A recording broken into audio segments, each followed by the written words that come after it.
besties, welcome back to my channel. It's been a minute since I've done a fun reading vlog, and I've thought of a fun idea on where my Instagram followers have blindly pick what book I read for this video. And so, shameless plug right now, make sure to go follow my Instagram if you ever want to participate in these polls in the future. I do them honestly a lot of the time, but I thought it could be fun to vlog it this go around. And so my followers were choosing between Ashley Winstead's new release book or a reread of Every Summer After, and the results were pretty unanimous, or it was pretty in favor for my reread of Every Summer After. So this is a book that I'm currently reading, and I'm honestly happy that this book won because this is exactly what I've been needing. I've been so in my fantasy era that a nice romance book is a nice palate cleanser for me. And so I'm quite literally only 2 chapters in, but I'm already very excited to dive into this one because I actually really enjoyed this book when it first came out. I know the ending, something happens at the ending. I'm not going to spoil it in case you haven't read it, but there is a moment at the end where you just kind of want to roll your eyes of like, really? We're going there. So that I still know happens in this book, but the journey on how we get there, I kind of don't remember. It's gonna be a nice refresher basically of like being in this world, reading these characters, being back at the lake house. Pretty excited. So we will read this one and probably another book that my Instagram followers will pick. I don't know what it will be yet. I'm gonna wait until I see how I feel after this book, and then we'll pick the 2 from there. Hello guys, I wanted to do my first check-in on Every Summer After. I'm like 34% into the book now, and I'm having so much fun. I forgot a lot of the smaller details in this storyline. I remember the big plot points, but how we get there, I didn't fully remember. So I feel like I'm kind of reading this for the first time, but like I know kind of what's gonna happen. So I'm really enjoying it. Sam and Percy are just so cute when they're like little 8th graders.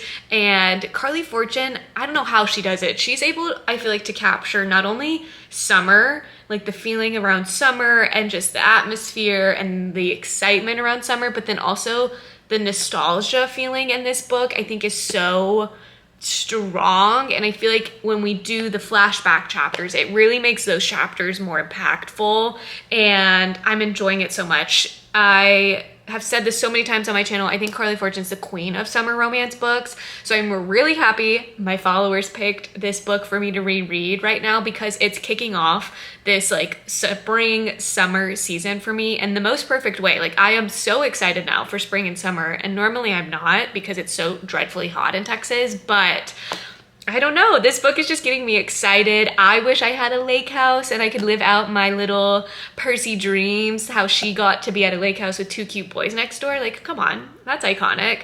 So yeah, I'm thoroughly enjoying this. I forgot honestly how much I love this book, if I'm being honest, because I know the ending, there's something that happens at the ending that we all talk about, but before all of that, like before the ending, the writing is fun and the storytelling is very well balanced, and the going flashing back in time and then being in the present day and the drama and trying to also unsolve, I guess, the mystery, because at this point in time, we don't know what drove Sam and Percy away. Percy keeps alluding to it, but we just don't fully know what it was that caused it. So now that I know, I can like see the tension there, but I'm thoroughly enjoying this. This is so fun. Highly recommend doing a reread of this book, especially because we will be getting not a sequel, but another book in this universe from Charlie's point of view, and he's the brother in this book. So really excited about that. I actually don't know if it's his point of view. I know it's about him, but I feel like I'm getting a refresher on who Charlie is based on from Percy's eyes in this book. So anyways, excited for this next book, whatever it is coming out. Really happy that my followers picked this book for me to be reading right now. Also, aren't they turning this into a movie? This is gonna be like such a great movie. I really hope it gives similar vibes as Endless Love, because that movie is, I don't know what about it. Like, it's literally not great acting, but for some reason I love watching it, and it's peak summer movie in my opinion, summer romance movie. So I hope they can capture that same essence in the movie they make for this. I really hope, they're making a movie for this one, right? I know one of Carly's books got picked up. I'm pretty sure it's this one, but anyways, enough of me yapping. I will probably check back in maybe when I'm like 50, 75% in.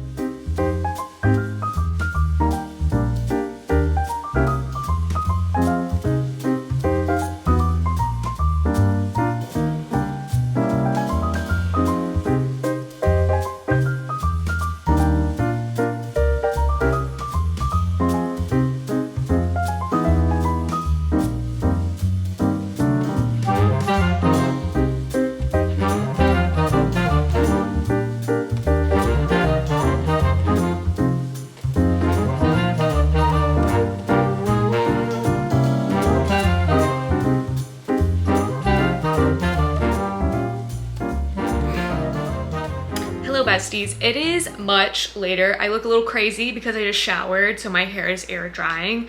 However, I needed to check back in with you guys because I finished reading Every Summer After, and I forgot how bingeable that book is. It is so fun. Once you really sink your teeth into the storyline, it's just wanting to read more and more. I swear at the end of every chapter I was like, just one more chapter, just one more chapter, and then before you know it, I finished the book. So I finished it last night, and honestly it was the perfect time to do it because it was storming outside, so it felt like a summer rainstorm and I just felt cozy, and so it was a perfect book to read right now, and it made me super excited to read Charlie's book, One Golden Summer. I think that comes out either this month or next month, so I'm really excited for that story now, and I thoroughly enjoyed my reread of Every Summer After. The rating still holds up as a 4-star rating because I don't love the ending of this book, if I'm being honest, especially like the whole plot twist that happens in it, because as you're reading it, you're trying to figure out why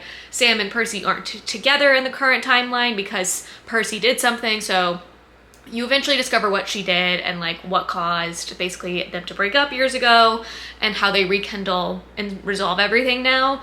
So I don't love it, if I'm being honest, but I do really appreciate how flawed almost every character is in this story, and not like, oh, I don't even know how to describe it, but I feel like sometimes romance authors make their characters flawed, but they're not really that big of flaws. Sam, Percy, Charlie, they are all really flawed, and I think it's very realistic, and it makes them feel a bit more real. So I can appreciate that. While I may not love the story at the end, I can still appreciate it and acknowledge that, yes, this is the realities for some people and everyone will react differently to the situation. So anyways, it holds up as a 4-star rating, so I'm really happy to be reading that. And I'm currently now asking my Instagram followers to blindly choose my next book, and it's between Kill for Me, Kill for You. Shocking. It's a thriller, you guys. I know. I decided to not put any fantasy in these next 2 recs because I know there's some big fantasy books I want to read later on, and I feel like I'm in the mood to not read it right now, so I need to capitalize on it. So I have a thriller, Kill for Me, Kill for You. It's on the shorter side. I thought this could be maybe a fun thriller to read right now. Do I know anything about it? No, not really, but I know that people have enjoyed it, so that's why I put it as one of my options. And then you guys will be so shocked, but I decided to put Firefly Lane as the second book for my followers to pick from, and I don't know.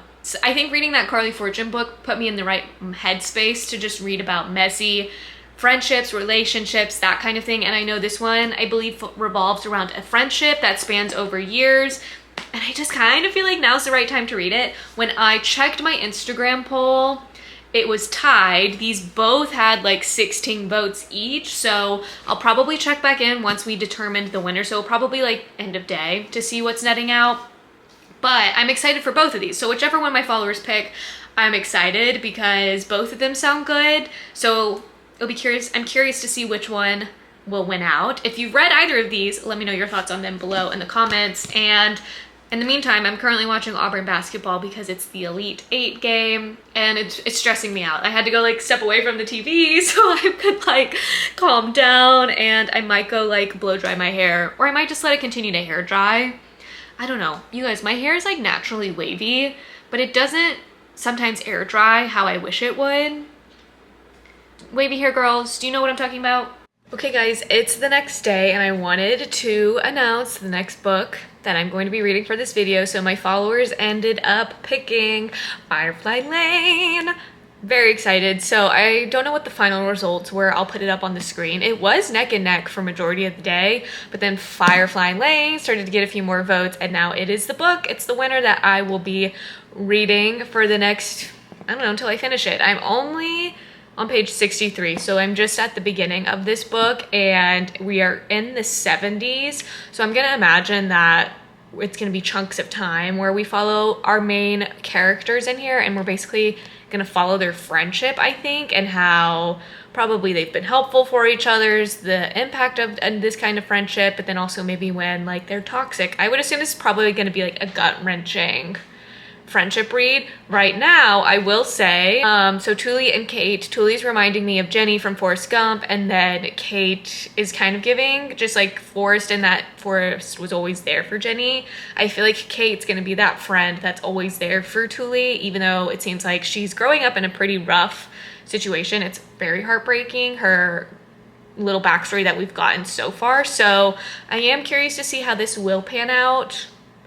But I'm excited. She's a thick one, so I'm gonna try and read a little every night, but I'm assuming it's gonna be broken up into chunks of time. So we're in the 70s right now. I'll probably report back in when we're in our next decade. I'm assuming that's what's gonna happen, but anyways, this is a book that won. Very excited to dive into this finally and see why everyone loves this book and just Kristen Hanna in general. Reading update on Firefly Lane. I am only like 35% into the book. It's a few days since I've last spoken with you guys. I didn't do any reading yesterday because I was just really tired. Had a long work day, and reading just did not sound fun. So I didn't read any yesterday, but I'm hoping to read some more today. I did want to check in and confirm that we are going through the decades like I thought. So we're currently in the 80s, our girls are in college, and it's really interesting seeing their personalities kind of grow, because I feel like in high school, you're just so buddy-buddy, so similar, and then when you get to college, that's where you can kind of start becoming your own person. You start developing your own interest, especially with majors and stuff like that. So it's been very interesting seeing their dynamic, because there's clearly not a rift, but there's a disconnect on the future post-college and like what they're gonna do for their jobs, because Tuli, is that her name? Let me go get the book, one sec. Okay, I got the book so I can make sure I say the right names. Tuli is very still strong-spirited, very has a path forward, and she sees it and she wants to hit it. She wants to be this famous anchor, and she's willing to do anything it takes to get to the top, basically. So freshman year, she hits the ground running and is trying to get into upperclassmen level journalism classes, and they're like, girl, you're a freshman, you're not gonna be able to do this. She somehow does it, and she's really trying to put a name for herself, and she kind of throws some shade at Kate for not being as strong-willed, I guess, or as determined and ambitious, whereas Kate is really just trying to find herself. She's trying to figure out what she likes, what she doesn't like, being not like an outsider, because in high school she felt like such an outsider, but then Tuli came along and things changed, and so she's kind of trying to figure out her own path that's not Tuli's path, because Tuli is always like, we're gonna be the dynamic duo broadcasters of the world, like we're gonna be great, this is fabulous, we should both be journalism, blah, blah, blah. And by the time senior year rolls around, Kate is very much like, I don't wanna do this. This is your dream, not mine. She hasn't fully told her that yet though, so those conversations have almost happened, but they haven't quite happened. She has told her mom though, and I feel like her mom gave like somewhat decent advice. She was very much like, Kate, you're in your 20s, now is the time to dream big and go after dreams. How similar to how Tuli is like wanting to be this big infamous reporter. You may not want to be a reporter, but you should be dreaming big, because she doesn't want Kate to settle, kind of like how her mom has settled. And her mom acknowledges like times are different, whatever. I don't want you to be on the same path as me, which I agree. Like pushing your kids to dream big in their 20s, I think is great. And so basically it's senior year, they're about to graduate, and Kate's at this internship for this news network that's like very bottom tier, like just entry level stuff. And she kind of just like, this isn't for me. So it's very interesting seeing the dynamics happening right now. And we get to see how their love lives are happening, boyfriends, stuff like that. It's been good. I have really no complaints. I really do like Kristen Hanna's writing as well. It's very in tune, I feel like, with the decades that she's writing in, and how she's describing the fashion and the music and just overall thoughts and opinions of that time. and it feels very immersive, so I am enjoying that aspect of it. When I read this book, I do like sink into this world. I very much am in the zone when I read it, so I am enjoying that aspect, and I can see why people really love Kristen Hanna's writing. So overall, at 35%-ish into the book, I'm enjoying it. I don't really know what's gonna happen. I'm kind of scared because some of people on Instagram were like, have the tissues ready, and I was like, what do you mean have tissues ready? So I guess it's gonna be a tearjerker. I feel like a lot of her books are tearjerkers, so I'm a little scared, but I'm really enjoying it though so far, and I hope to read some more tonight, and I'll probably do a check-in maybe at the 50%, maybe more. I don't know. We'll see how much I read.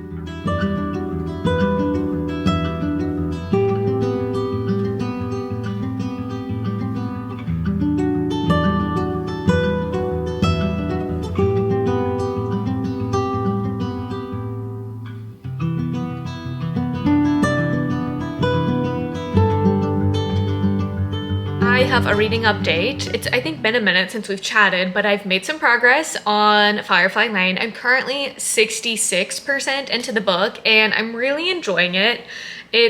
We're still following our main characters, Thule and Kate, throughout their lives. So we started out in like elementary school, middle school, went to high school, college, and then now it's like real adult world, and seeing them kind of start veering into their own separate paths. And it's a reflection kind of the two paths women were expected to take at these times, like being a stay-at-home mom or being very career driven. And we're following them throughout the decades. So it's like the 80s, 90s, early 2000s, that kind of thing. And the dynamics is really interesting to see how, yes, they're still like best of friends, Thule and Katie, but their dynamics has definitely shifted because their goals have shifted. They're not both doing the same path anymore. They started branching out, and something happens to Katie's husband, and Thule's still like trying to be the top investigator, news reporter, TV journalist kind of personality on TV. So Katie's husband's like went away to war that was happening and was doing reporting and producing a segment on it, and then something happens. Katie has to fly out there, so Thule flies out there, but she's like basically only flying out there to get, my emails, sorry. She's basically only flying out there to get the scoop on this like reporter, because every news network is trying to get the details of it, and basically Thule has an in from what her boss says, and that she needs to like report out on it. And I don't know, this like really rubs me the wrong way because Thule basically lies to Katie. She's not there genuinely to just support Katie. Like, she has ulterior motives, and she's trying to gain a new network spot. So if she gets this news report, if she's able to get the scoop, then they told her you can have XYZ show. I forget what it's called. Basically like a step up in her career. And so Thule's like, yes, I can do that. And I can like share this news story while protecting Katie. So she's trying to spin it as if it's like, I'm doing you a favor, Katie, by being the one to report it and not the other news channels. And it gave me the ick. It just made me realize their dynamic. While yes, they're best friends, and yes, you'll do anything for your best friends, but you don't capitalize on their husband's pain to like help move you in the career department. So it's giving me the ick, and it makes me really sad for Kate because I just really hate it. And I'm also afraid that this is maybe like the start of Thule doing this a lot to Katie, where she's just like taking not advantage of her, but is just going to use her friendship with Kate and just capitalize on her career more. So I'm scared. I'm scared also because I'm at the 66 point, and so many people on Instagram were like, be prepared, have a box of tissues ready. What do you mean box of tissues? Like, what do y'all mean I need to be prepared? So very scared for what's to come in this book and how sad I'm gonna be, but I am enjoying it. I think this has 5-star potential. Like, I'm really hooked into it. Every time I pick it up, I'm usually like, oh, I'll read one chapter, and then I usually read a good chunk of the book. So I feel like that's a good sign that I'm enjoying the book. Also, I'm going to watch the TV show with my mom and out like a little viewing party schedule, because there's nothing really on during the summer times to watch. So we're probably gonna watch like 2 or 3 episodes a week. And I think there's like 2 seasons-ish of shows, like 20 something episodes. So love that. And we're gonna watch that. And I've heard I think the ending in the TV show is different than the book, so that'll be interesting to read it and then compare to the TV show. But overall, I'm really enjoying it. I don't love Tuli, even though like I get her and I understand her. I don't really love her, and then I just feel sorry for Kate. I have officially finished reading Firefly Lane. I actually finished a few days ago, but I wanted to just sit in my thoughts on this book because everyone who said you need a box of tissues was indeed right. I swear the last like 20% of this book is just pure devastation. It is a knife to the heart repeatedly, and it really makes you think about your own friendships and life and just reflection on those friendships, relationships, etc. And man, this book was devastating, but in the most beautiful way possible. And I can see why people love Kristen Hanna books, because they really do make you feel, also think critically about your life and stuff like that. So I greatly appreciate this book, and I'm so happy I finally read it. I swear I have not read a book that made me sob. Like, I was sobbing, you guys, when I was reading this book, and I was just full snotty nose, had my tissue boxes next to me and was just blowing my nose constantly. And the next morning was pretty rough. I'm not gonna lie, my eyes were really puffy because I stayed up late reading this, and then I was crying. So the next morning was just rough, but I really enjoyed this book, and I appreciate all the conversations that were had in this book and just the raw honesty of friendship. Kristen Hanna, wow, beautifully written book. And now I'm really excited to watch the TV show with my mom. Am I scared for the end of it? Yes, because my mom said the show is also sad, but I am curious on how the TV show differs from the book, because I have seen a lot of comments that it does differ. So it'll be interesting to watch the show now after having read it. But I'm so happy I finally read this book, you guys. It's been on my TBR for so long, and month after month I kept saying I was gonna read it, I was gonna read it. So I'm happy that I finally read it. It felt like the right time to read it, and I'm giving it a 5-star. You guys, I can't believe it's taken me this long to read it. A 5-star sitting on my shelf for so long, but I'm so happy I read it, and I'm eager now to read more Kristen Hanna books. But if they're all this like emotionally heavy, then I'm definitely gonna have to pace myself when I read them, because devastation, like I said, pure devastation. So that's going to be it for today's video. I really enjoyed this video, and it was fun having my Instagram followers blindly pick my reads for this week, or weeks I should say. It did take me a minute to read some of these books. Every Summer After was super fun, lighthearted, fluffy, exactly what I needed to kick off the spring summer season. And then Firefly Lane, just perfection in a book. Wow, devastating, beautiful, and more. So I'm really happy with the books that I read. If you have read them, let me know in the comments below what you thought of them, or if you are going to read them, I highly recommend them. They were both a good time for different reasons, but I still had a great time reading them, and I hope you guys enjoyed this video. Make sure to like, comment, and subscribe so you don't miss out on the next time that I post, and I'll catch you in the next one. Bye, guys.